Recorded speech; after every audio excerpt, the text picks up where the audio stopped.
thongbasiga amana sinju tawge tawineba namtak tawraga khara hajanba machu am leibado ha hijang sidi cha tharaga ngasidi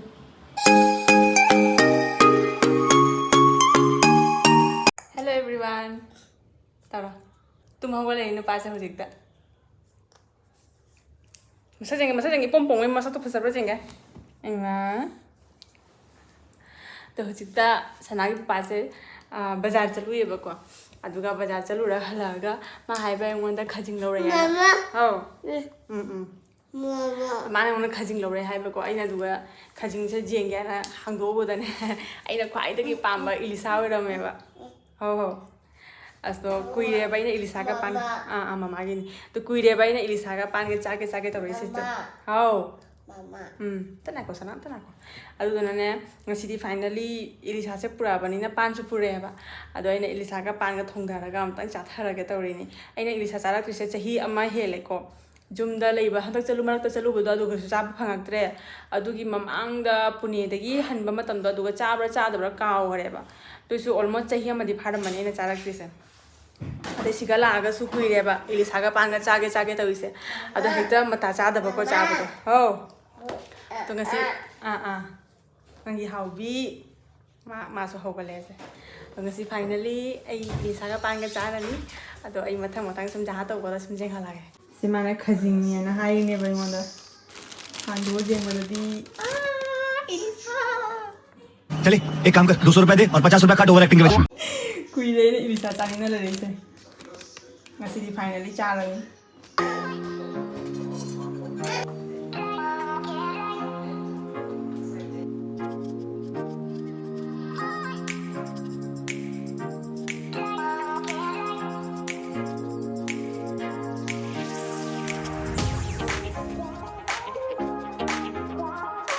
chamaga semaga chamna khona thamme de jenam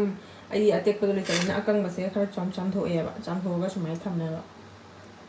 mesina Elisha se I loine thong la khara khatang siga matum mari manga thamme makok sidi hapsang ni dole makok ka mar khara thong thong ase khara cha thammani ado ai ase ngai thong jalani aba loina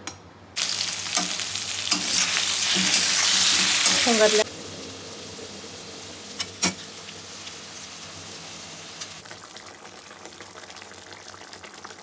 Seleng hau undan tham deh. Pura Elisha malah macam.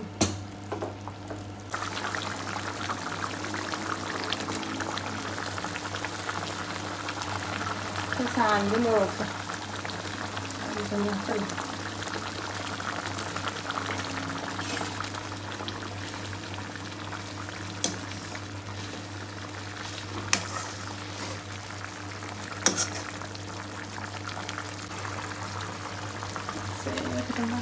Hijang se bong sawai ta gana adagi mani su khara di challe ko di ni ani dani na sin di uwa ni di ko machu se real di jam phazare ko machu se hazal le bo Elisha gi thau ga nam tak tawra ga khara hajan ba machu am lei bodo dumai tawre ba nga ha komsan tham me ne ba hang du jing siam tang machu pura to hi machu se pura kari ai ni hogi Elisha jo ni wow ana musi bana bo hijang je khai do ge khai do re akoi gi chara ani jaba gi o ni hijang si di mi ani tani na na thong basiga amana sinju tawge tawine ba mama oh sinju se ikai thabi khara hape Toning hokka awa patigom ga degi DEVI ga tesi sina baka ko bikara ga tawra si sinju shwe ga tawra oh ai soi ki kan mama kai no sinju shwe ba loire si tonga se lai re dei morok se khane tang hai ga hap sira khali ni singa sangang ma yam sarang ngani ba mai be mai ma ku che horan de loi bra gan dogi lo jara san thore gi hai jang ne something like that. Sinju ne Elisha thong bai jang du ne te machi da chicken teng nau khara jaw re kai thabi khara jaw re Anh ngasi chak se mi ho karam na mayam puthura ini. Chaba ngamdora ngamoidora khangde. Ai singju ga se pukham loina hijale. Ta cha thara ga ngasi. Elisha. Kuira bane bai na chage tawri chaba je phangdana mata chadana sum leiba.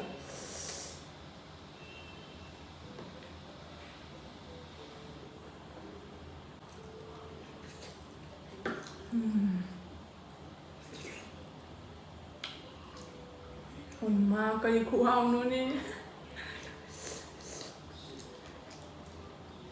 Hay chăng sẽ có gì nè. Bữa đó thao sẽ nâng đầu cái hay đi xả sẽ thao thôi em bây giờ nè. Anh ơi em mua cho các sản tác tao vậy. Cái khu hồng nữa. Nhìn chưa?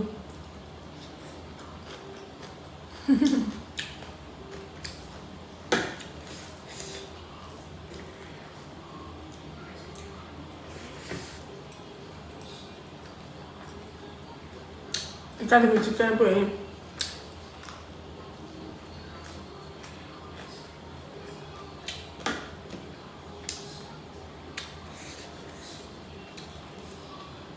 masih di pura Meitei ki mathel ni machi ki mathel chingda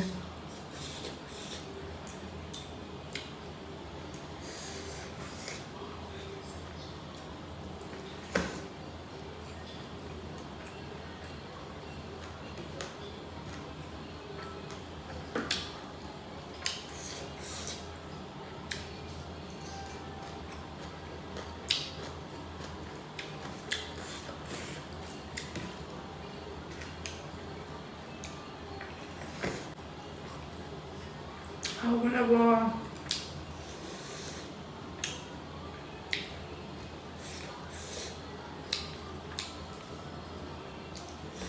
Hayang su thumuro kantak tawga ko ye hawum leitra tumaina oy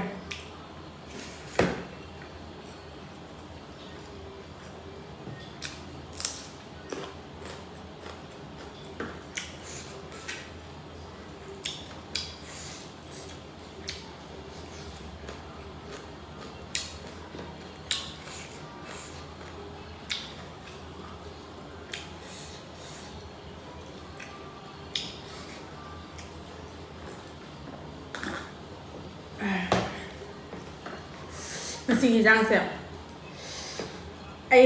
anh muốn thằng nó đâu lấy ra anh đang thùng nó thằng nó đâu mi à đâu có bây giờ này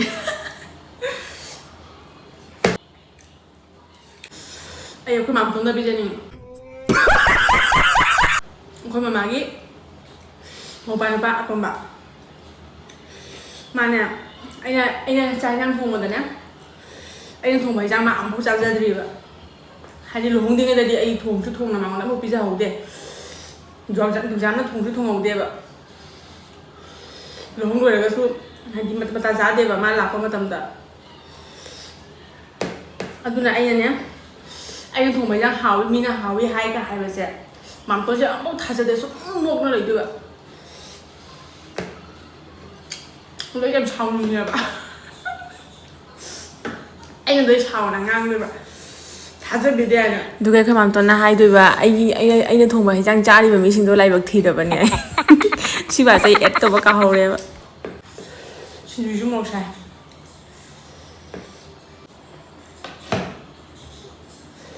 ai चासिंग ना सिंग SIM यामलो थोरै निबा हिजांग से parcel के तो बजा आले खमाम तो थाय गदने नुइ खुदिगी के सो हिजांग हाउ पोंते बको ते सामिसो ai su dungai so cái sojan hao pon de hao ba mong jaro pose adu ma tang du ga di pizza ni ye ba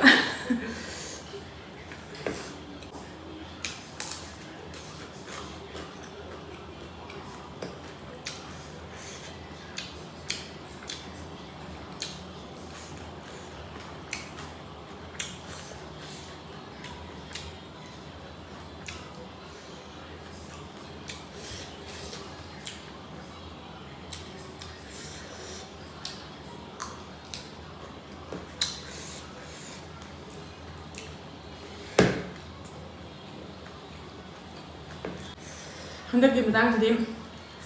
mata sana tengno ikai thabi kanai devi loi phange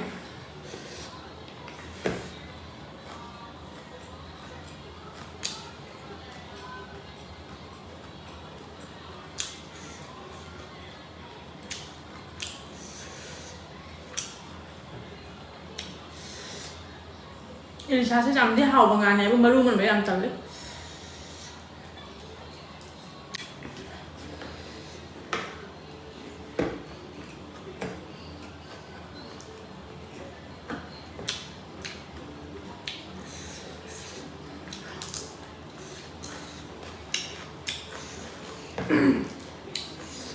Một răng sẽ xài á, tôi xin chú đấy xài ra không nằm rồi.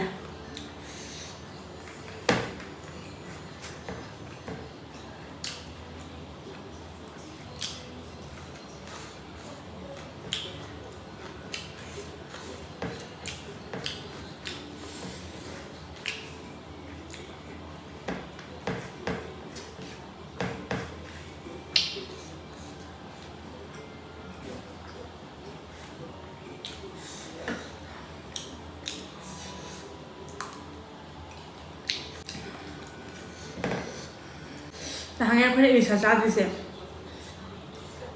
Chị đã Elisha sẽ xem một cái phần đẹp ạ. Hay đi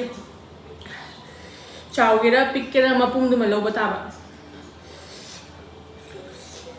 Hàng em phần này đi xem là cái gì mà khai lumba, ani lumba, cái này nè.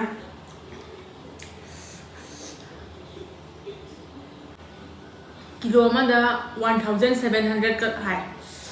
Chị phụ đấy sẽ khởi mà sao phần nào lấy bác phần nào nè 600 gram gì mà phần nào lấy đẹp bằng gì đi hay là hồi nghe đi ta chụp bên này nè nga sẽ giảm hình chào bộ lấy được cái đẹp ạ hay là lúc mình đó bây phần nào là cha ta bà hào nó cái cha bà tụi mày ơi rồi bà nó rõ đâu chẳng bà ở đây lấy bây giờ đi nghiêm tầng cái lấy ta bà thì xin không biết đi sao cái này cha thôi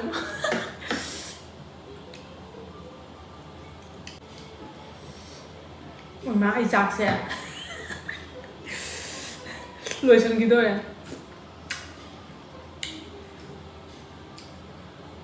bên đó là cái gì xin nó ai chắc mà nên cho sao đi sẽ số jam nằm bố ra thì mà xin Elisha cái pan cái rồi đúng không nằm chân cái gì mới lười nữa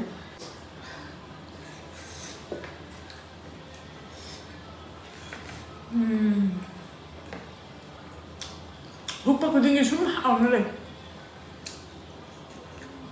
Jag tar för då det bara mig va. Hadi cha ta sile hore ba. Ai brisna thalani. Ta ni jamna puto re. Ado haji cha ba da haw ba se loi gi se pa moi ba. Pagal laura.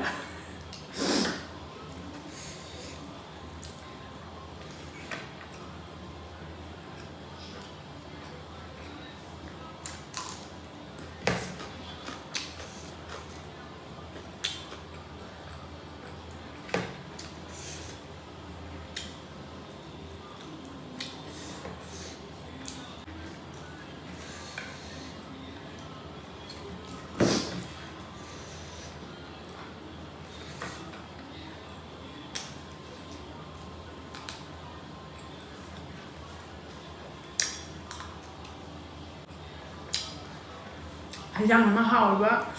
Singju nó hào quá.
ꯁꯤ ꯄꯥꯝꯃꯨꯏꯌꯦ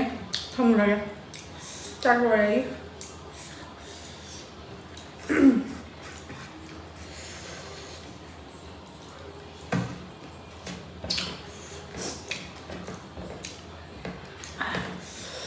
ꯀꯌꯥꯝ ꯆꯪꯁꯤꯟ ꯂꯣꯏꯁꯤꯟꯈ꯭ꯔꯤꯅꯣ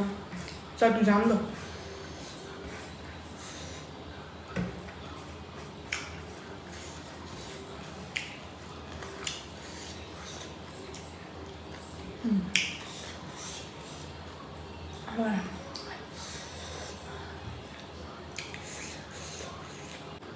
ꯋꯥꯠꯂꯦꯗꯤ ꯉꯥ ꯃꯀꯣꯛ ꯆꯨꯞꯄꯗ ꯑꯩ ꯉꯥꯒꯤ ꯃꯈꯖꯥꯏ ꯍꯥꯏꯗꯤ ꯏꯂꯤꯁꯥꯒꯤ ꯃꯈꯖꯥꯏ ꯑꯗꯩ ꯏꯂꯤꯁꯥꯒꯤ ꯁꯨꯃꯥꯏꯅ ꯀꯥꯔꯣꯡ ꯀꯩ ꯀꯥ ꯂꯩꯕꯗꯣ ꯑꯩꯗꯨ ꯆꯨꯞꯄ ꯌꯥꯝ ꯄꯥꯝꯃꯤ